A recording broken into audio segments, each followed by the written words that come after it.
Hi everyone, నేను మీకు ఈరోజు ఇంపార్టెంట్ అయినటువంటి కరెంట్ అఫైర్స్ గురించి చెప్పబోతున్నాను.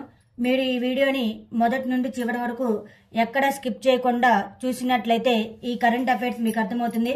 అలాగనే ఈ వీడియో మీకు నచ్చినట్లయితే లైక్ మరియు సబ్స్క్రైబ్ చేసుకున్నట్లయితే డైలీ కరెంట్ అఫైర్స్ మీకు నోటిఫికేషన్ రూపంలో అప్డేట్ అవుతూ ఉంటాయి. డిసెంబర్ 18న సర్వేద్ మహామందిర్ను ప్రధాని మోడీ ఏ రాష్ట్రంలో ప్రారంభించారు? ఉత్తరప్రదేశ్.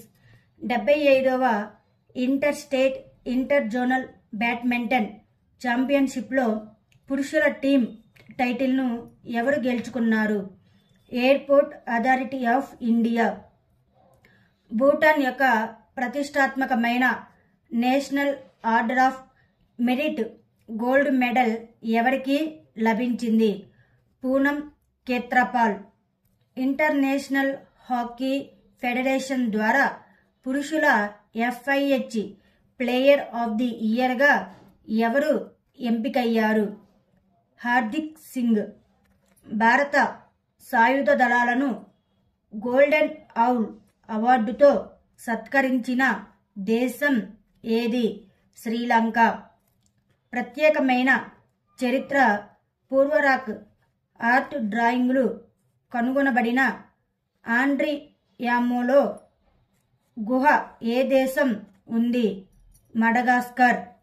రాజశేఖరన్ తన నవల నిర్వాజి పాదుం కోసం ఏ భాషలో అవార్డును గెలుచుకున్నారు? తమిళం భాషలో. హిందీ నవల ముగే పహచానోకి సాహిత్య అకాడమీ అవార్డును ఎవరు గెలుచుకున్నారు? సంజీవ్. ఉదంపూర్, శ్రీనగర్, బారాముల్లా రైల్ లింక్ ప్రాజెక్టుతో కత్రా రియాసీ స్టేషన్ల మధ్య టన్నెల్ T1ని ముందుకు పూర్తి చేయడం ఒక ముఖ్యమైన విజయంగా పరిగణించింది. కాశ్మీర్ లోయను కలిపే కలను సాకారం చేసుకోవడం.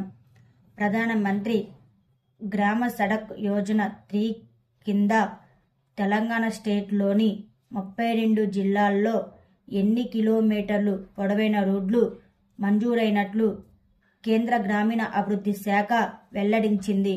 2395 కిలోమీటర్లు. భారత కేంద్ర హోంశాఖ తెలిపిన వివరాల ప్రకారం దినసరి కూలీ ఆత్మహత్యలో తొలి స్థానంలో నిలిచిన రాష్ట్రాన్ని గుర్తించండి. తమిళనాడు.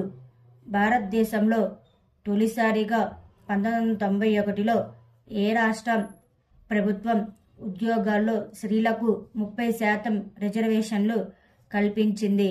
ఒడిశా.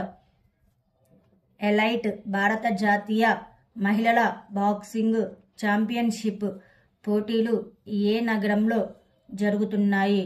భోపాల్ నగరంలో జరుగుతున్నాయి.